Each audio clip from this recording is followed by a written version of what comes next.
Nahanni National Park Reserve in the Dehcho Region of the Northwest Territories of Canada, approximately 500 kilometers west of Yellowknife, protects a portion of the Mackenzie Mountains Natural Region. The centerpiece of the park is the South Nahanni River.Four noteworthy canyons reaching 1,000 meters in depth, called First, Second, Third and Fourth Canyon, line this spectacular whitewater river. The name Nahanni comes from the indigenous Dene language name for the area, Nahʔa Dehé, which means river of the land of the Nahʔa people, who some now speculate may have been the ancestors of the modern-day Navajo people.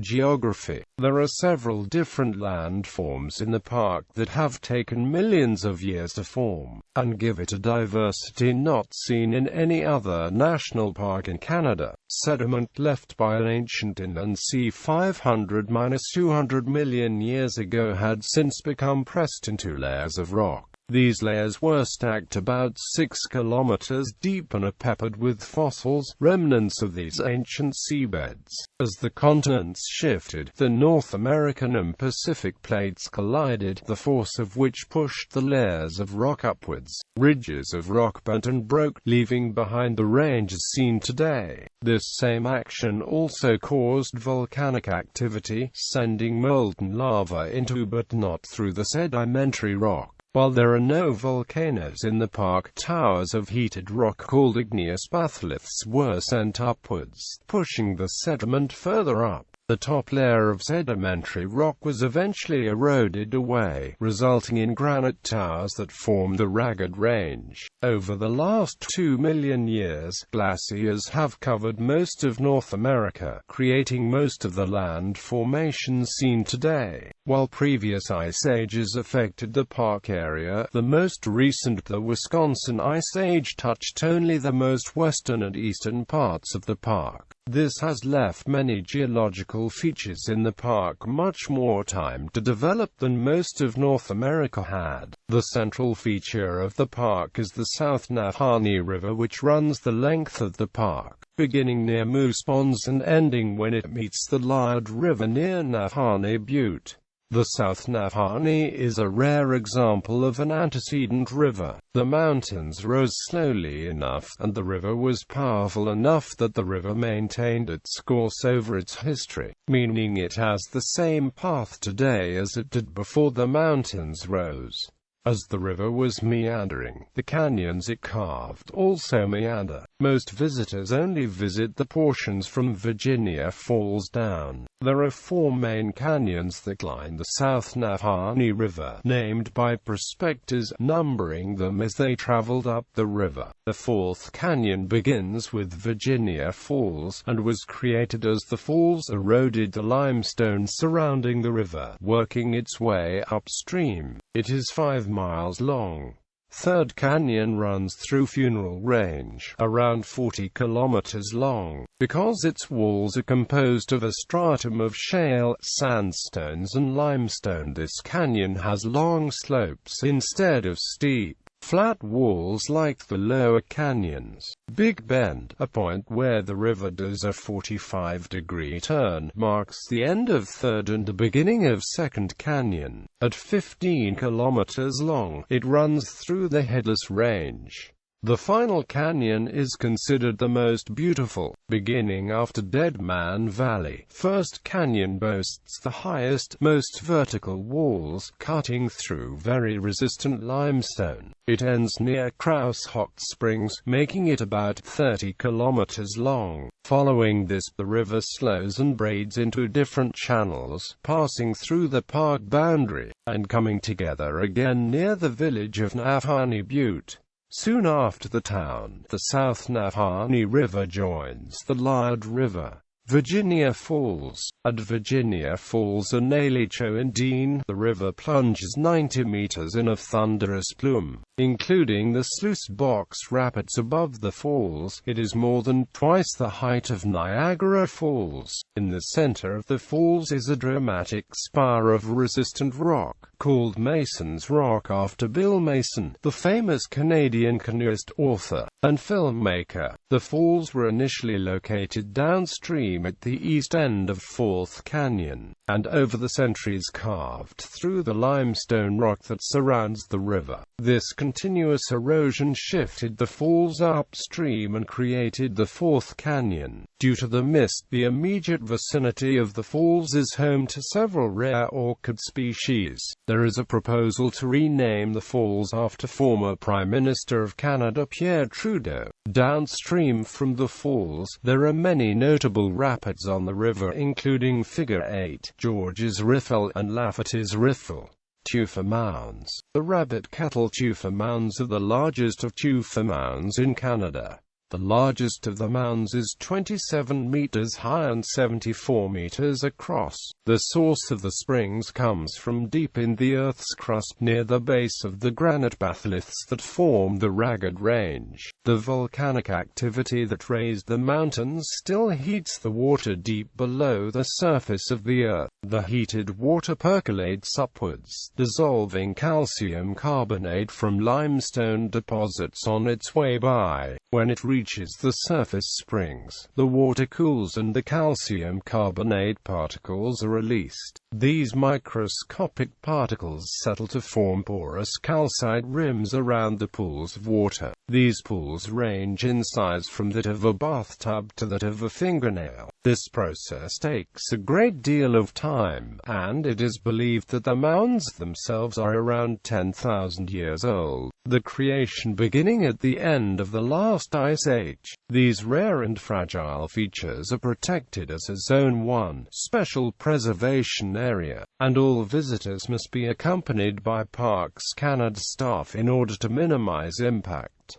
Flora and fauna. The park's sulphur-hot springs, alpine tundra, mountain ranges, and forests of spruce and aspen are home to many species of birds, fish and mammals. The park lies within 3 of Canada's ecozones: the Taiga Cordillera in the west, the Taiga Plains in the east, and a small southern portion in the Boreal Cordillera. The Committee on the Status of Endangered Wildlife in Canada has listed 10 species which are special concern, threatened, or endangered. The Nahanni National Park Reserve provides seasonal and year-round habitat for timber wolves, grizzly bears, black bears, moose, wood bison, shrews, voles, Arctic ground squirrels, marmots, minks, beavers, martens, lynxes, snowshoe hares, river otters, muskrats, and red foxes, and woodland caribou. It also includes the only known nesting site of the whooping crane. The diverse range of soils offers several specialized and uncommon habitats. More than 700 species of vascular plants and 300 species of both bryophytes and lichen can be found in the park, giving it a richer variety than any other area in the NWT.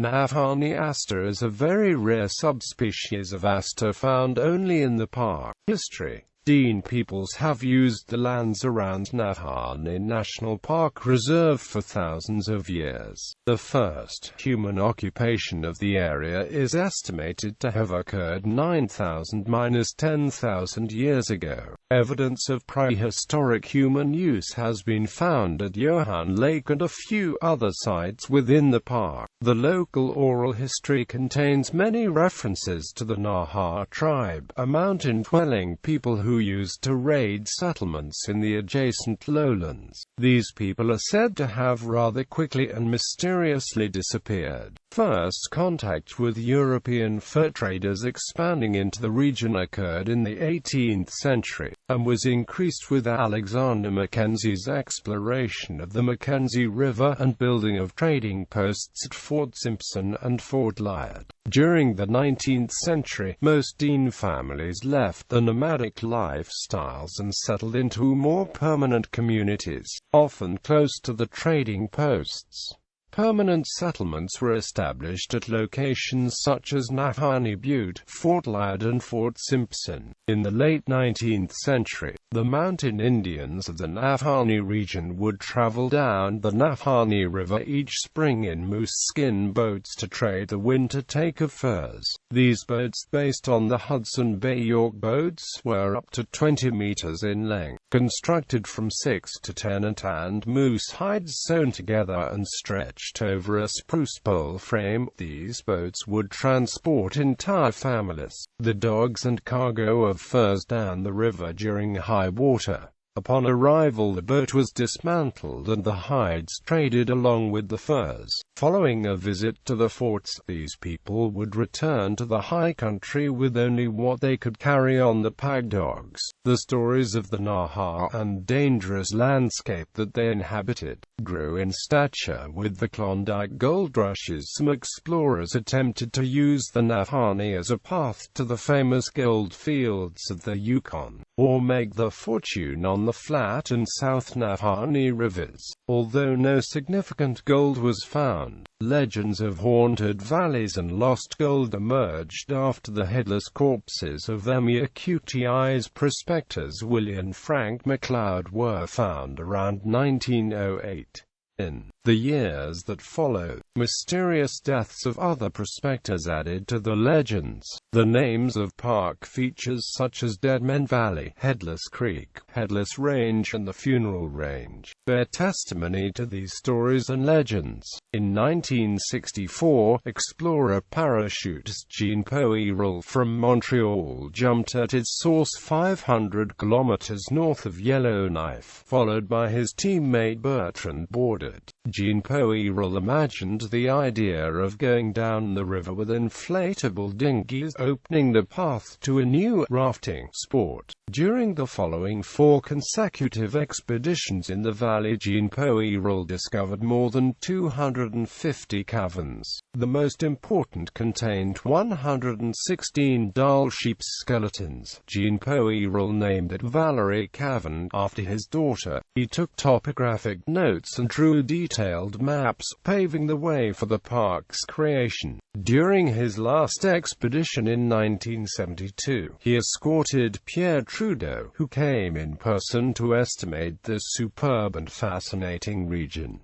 Park history. Originally established in 1972 by then Prime Minister Pierre Elliott Trudeau, the park was 4,766 square kilometers in area. The park was in reserve status pending settlement of outstanding Aboriginal land claims in the region. In 2003, an agreement between the Dehcho First Nations and Parks Canada gave temporary protection to 23,000 square kilometers. In August 2007, the federal government added an extra 5,400 square kilometers. In a novel form of cooperation between federal government and native groups, the Nahʔa Dehé consensus team was formed in June 2000 by Canada and the Dehcho First Nations. Their original main tasks included: 1. Prepare an ecological integrity statement. 2. Complete a review of the park management plan. 3. Prepare an interim park management arrangement. And 4. Prepare a memorandum of understanding respecting park expansion. In 2003, these were completed and the purpose of the team changed, now dealing with cooperative management issues. According to the interim park management arrangement, until the Dehcho process is completed. On the 9th of June 2009, the Canadian government, with the Dehcho First Nations, announced legislation that will increase the area of Nahanni National Park to cover 30,050 square kilometers, including 91% of the Greater Nahanni ecosystem in the Dehcho region and most of the South Nahanni River watershed. The new park area is estimated to be the home of around 500 grizzly bears, 2 herds of woodland caribou, as well as species of alpine sheep and goats and other species. The new boundary will include the highest mountains and largest ice fields in the Northwest Territories. With the expansion of the park, there have been several added designated landing sites. Because most access to the park is done by aircraft and air access is restricted in the park, there are a set amount of places aircraft can land. Before the expansion, these were limited to Virginia Falls and Rabbit Cattle Lake. Now there are 5 more: the Bunny Bar Island Lake, Honeymoon Lake, Glacier Lake, and Seaplane Lake. However, only Virginia Falls and Glacier Lake are designated for day-use visitation, meaning all other sites require visitors to stay overnight in the park. A visitor center in Fort Simpson features displays on the history, culture, and geography of the area. The park was among the world's first 4 natural heritage locations to be inscribed as World Heritage Sites by UNESCO in 1978.